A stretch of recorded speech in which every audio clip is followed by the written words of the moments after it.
The sirens begin to scream and hundreds of ships blow their horns. Sailors begin to shout and cheer as 500 yards off the coast of Iwo Jima. What triggered the praise was witnessing the U.S. flag being raised on top of Mount Sriracha. It was about 10:30 a.m., February 1945, the 23rd day of. We had just taken what was believed to be one of the most crucial points of the war, position for the U.S. troops taking Iwo Jima. And later it would serve as a crucial part for missions coming back for people that couldn't make it quite back across the Pacific, that otherwise would have went down in the ocean. Being an eyewitness of this turning point in history from afar would have been one thing, but being there right on top of the mountain in person would have been a totally different experience. I'd say probably the next best thing would be able to capture that moment and bring it back for the world to see. So there you have it, what would have been something perfect, something beautiful, a moment in time to be captured, to have that memory travel with us throughout the ends of time. Now, you probably know the picture I'm going to show you. I'll do this again here. Question I'd ask is, was it really that memorable? Was it really that perfect? And of course, we all know the answer. Maybe not like you think.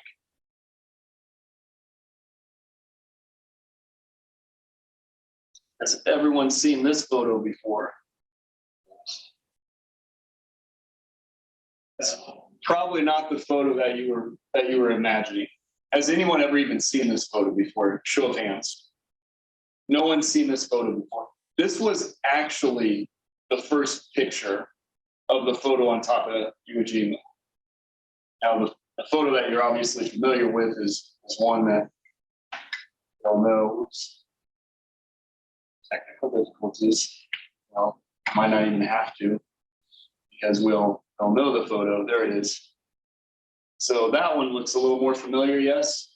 Mm-hmm. Not perfect, not pretty, but memorable. So this is the photo that was actually the second photo taken. So how did we end up here? How did we end up on this photo? Well, I can tell you it wasn't pretty, wasn't perfect, but it became memorable.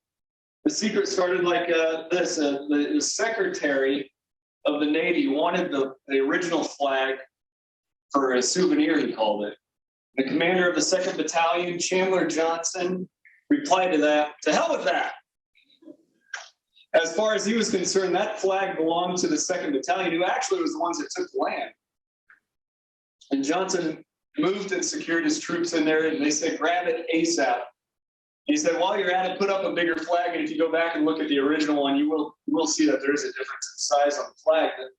A couple hours after that we had secured the top of Iwo Jima, photographer Rosenthal had reached the top to get pictures of the landscape. Now, he set his camera down and he was moving and kind of moving around some rocks so he could stand on them and get a better picture. And he almost missed it. He caught it in the corner of his eye, and the Marines were just going up with the flag.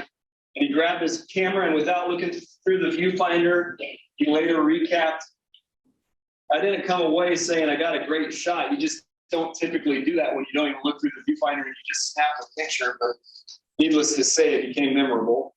The luxury of digital display didn't make its debut on camera for another 50 years plus, so he couldn't even go back and see what it looked like. Not pretty, not perfect, but became memorable. We think of the rising of the flag, Iwo Jima, we think of this image that you see right now. That's the image that's forever burned into our minds. And there's three factors that play into Rosenthal's advantage that we can apply today. One is he was open for opportunity. In fact, on his way up the hill, he met the photographer that had already taken the pictures, and the photographer talked him in to keep going because the view was spectacular and he could get some more shots.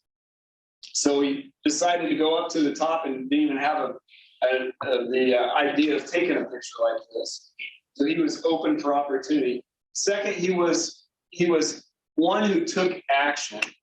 Though it wasn't perfect, though it wasn't pretty, He quickly grabbed his camera and snapped at something that he thought would have been an advantage. He thought that it would have been something memorable, even though the timing wasn't perfect, even though his camera settings weren't set, even though someone had already taken a picture of this, he was the one that grabbed the memorable image.